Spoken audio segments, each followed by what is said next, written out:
হরে কৃষ্ণা। তোমাদের অনেক অনেক ভালোবাসা এবং শুভকামনা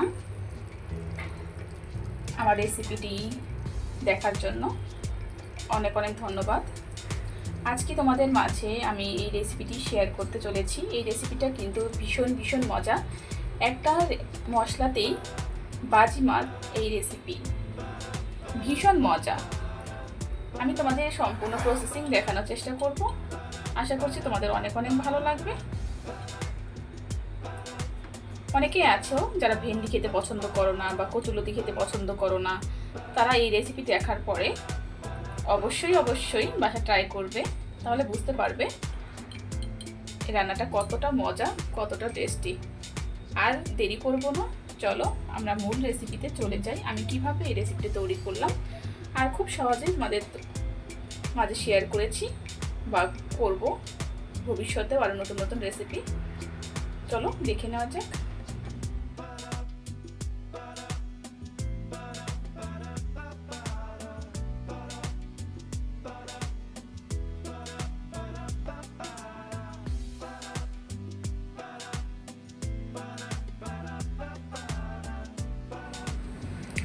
বন্ধুরা, আজকে তোমাদের মাঝে আমি শেয়ার করতে চলেছি একটা খুব মজাদার একটা রেসিপি। এই রেসিপিটি কিন্তু মুখে লেগে থাকার মতো। তোমরা যারা আছো ঢেঁড়স লতি পছন্দ করো না, তারা যদি এভাবে করে খাও তাহলে দেখবে ভীষণ ভীষণ মজা লাগবে। আমি এখানে পুঁই শাকে যে ডগা আছে সেটা নিয়েছি, ডাঁটা বলতে পারো, ঢেঁড়স নিয়েছি আর কচুর লতি নিয়েছি। আমি এই তিনটা সবজির উপকরণ দিয়ে তোমাদের মাঝে আমি একটা নতুন একটা ইউনিক রেসিপি শেয়ার করব। তোমরা স্টেপ বাই স্টেপ কিন্তু ফলো করো, কেউ ভিডিওটা স্কিপ করে যেও না। ভিডিওটা স্কিপ করলে অনেক কিছু বুঝতে পারবে না। আমি ঢেঁড়সগুলো কিন্তু আস্তায় রেখেছি, দেখতে পাচ্ছ। ঢেঁড়সটা কিন্তু এভাবেই রাখতে হবে। আর আমি কিভাবে এইটা তৈরি করি সম্পূর্ণ প্রসেসিং তোমাদের মাঝে শেয়ার করব। কেউ ভিডিওটা স্কিপ করো না, স্কিপ করলে অনেক কিছু মিস করে যাবে। আর এইভাবে যদি তোমরা রান্না করে খাও তাহলে কিন্তু বুঝতে পারবে কতটা মজা। চলো আর দেরি না করে পরবর্তী স্টেপ। আমি ফ্রাই প্যানটা গরম করে নিয়েছি। এটা কিন্তু ভালোভাবে গরম করতে হবে। এতে আমি খুব সামান্য পরিমাণে তেল দিব, চারদিক দিয়ে ছড়িয়ে দিব তেলটা।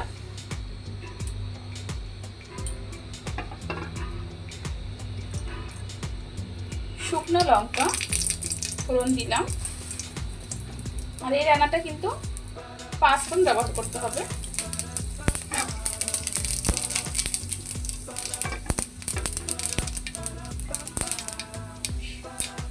এক এক রান্নায় এক এক রকমের ফোড়ন দিতে হয়। আর এখানে আমি বাদাম নিয়েছি, বাদামগুলো দিয়ে দিলাম।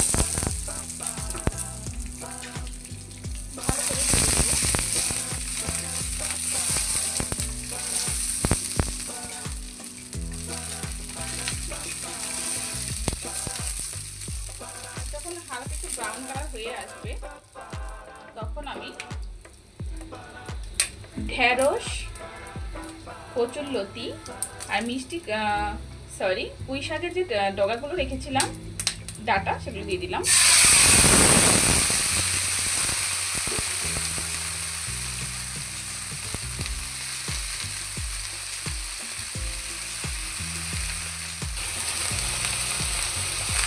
এবার আমি পরিমাণ মতো লবণ দিব। তোমরা তোমাদের পরিমাণ মতো লবণটা দিবে।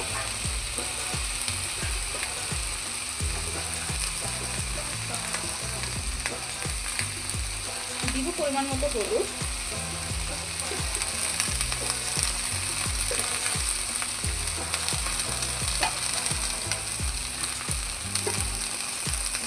এবার ভালো করে মিশিয়ে দিতে হবে।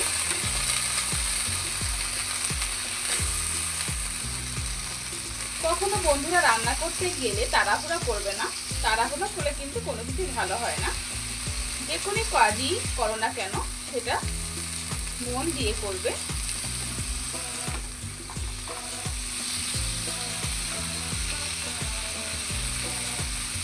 এখন আমি 2 মিনিটের জন্য ঢাকা দিয়ে নিব।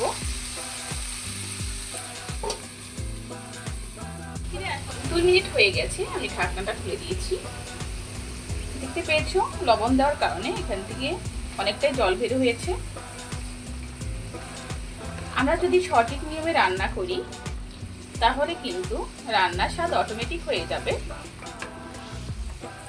অধিক মশলা ব্যবহার করলেও কিন্তু রান্নাটা স্বাদ হয় না, মজা হয় না। আর আমরা যদি স্টেপ বাই স্টেপ ফলো করি সব কিছু, তাহলে কিন্তু অল্প মশলা অল্প তেল দিয়েও কিন্তু রান্নাটা অনেক মজা হয়। আমি কিন্তু এখানে কোনো ঝাল ব্যবহার করছি না বন্ধুরা, তোমরা যদি ঝাল ব্যবহার করতে চাও করতে পারো, কারণ এই রেসিপিটা বেশি ঝাল দেওয়ার দরকার নেই। এই জন্য শুধু আমি শুকনো লঙ্কা ফোড়ন দিয়েছি। এখন ভালো করে এটা ভাজা ভাজা করে ফিরে আসছি।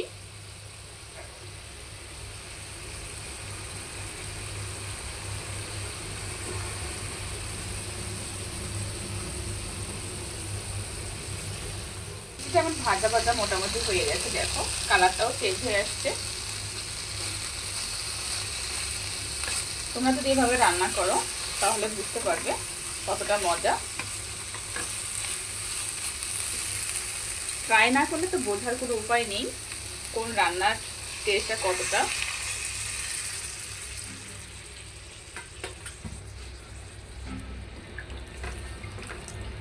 এটা খুব বেশি ঝোল রাখবো না, এটা মাখো মাখো হবে।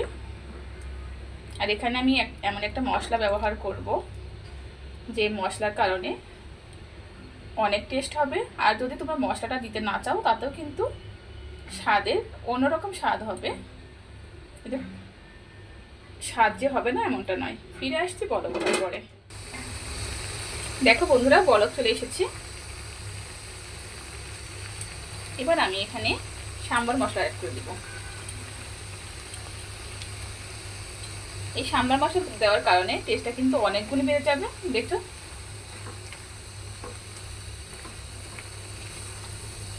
ভীষণ ভীষণ মজা, একবার হলেও ট্রাই করে দেখো। সম্পূর্ণ কিন্তু নিরামিষভাবে তৈরি করা এই রেসিপি।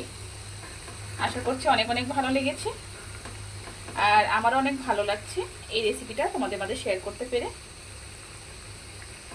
সবাই ভালো থাকো, সুস্থ থাকো। এবার আমি গ্যাসটা অফ করে দিব। তৈরি হয়ে গেল আমার মজাদার একটা রেসিপি। তোমরা এভাবে ট্রাই করে দেখো, ভীষণ ভীষণ মজা লাগবে। সবাই ভালো থাকো, সুস্থ থাকো। কৃষ্ণা, তোমাদের অনেক অনেক ভালোবাসা এবং শুভকামনা আমার রেসিপিটি দেখার জন্য। অনেক অনেক ধন্যবাদ। আজকে তোমাদের মাঝে আমি এই রেসিপিটি শেয়ার করতে চলেছি। এই রেসিপিটা কিন্তু ভীষণ ভীষণ মজা। একটা মশলাতেই বাজিমাত এই রেসিপি, ভীষণ মজা। আমি তোমাদের সম্পূর্ণ প্রসেসিং দেখানোর চেষ্টা করব। আশা করছি তোমাদের অনেক অনেক ভালো লাগবে। অনেকেই আছো যারা ভেন্ডি খেতে পছন্দ করো না বা কচুলতি খেতে পছন্দ করো না, তারা এই রেসিপি দেখার পরে অবশ্যই অবশ্যই বাসা ট্রাই করবে, তাহলে বুঝতে পারবে এই রান্নাটা কতটা মজা, কতটা টেস্টি। আর দেরি করব না, চলো আমরা মূল রেসিপিতে চলে যাই। আমি কিভাবে এই রেসিপিটা তৈরি করলাম আর খুব সহজেই তোমাদের মাঝে শেয়ার করেছি বা করব ভবিষ্যতেও আরও নতুন নতুন রেসিপি। চলো দেখে নেওয়া যাক।